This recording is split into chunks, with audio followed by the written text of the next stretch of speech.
ও বাড়া বল্টুদা, কোথায় যাচ্ছ? দেখ বাড়া পটলা, আমার মুডটা খারাপ আছে, একদম মাথা গরম করাবি না।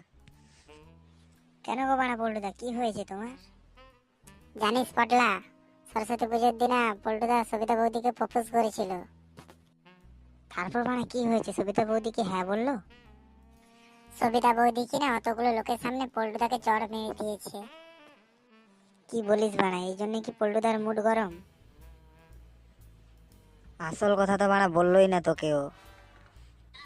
কি আসল কথা বলা শুনি। সবিতা বৌদি বাড়া আমাকে ছেড়ে ওই পচাকে হ্যাঁ বলে দিল। কি বলছো বাড়া পল্টুদা? হ্যাঁ রে বাড়া পটলা, পল্টুদা ঠিক বলছে। আর আমরা এতবেলা ওই পচাকেই ধরতে যাচ্ছি, তুই কি আমাদের সঙ্গে যাবি? হ্যাঁ বাড়া চলো, আমিও যাবো, ডাংটা হাতে নেই।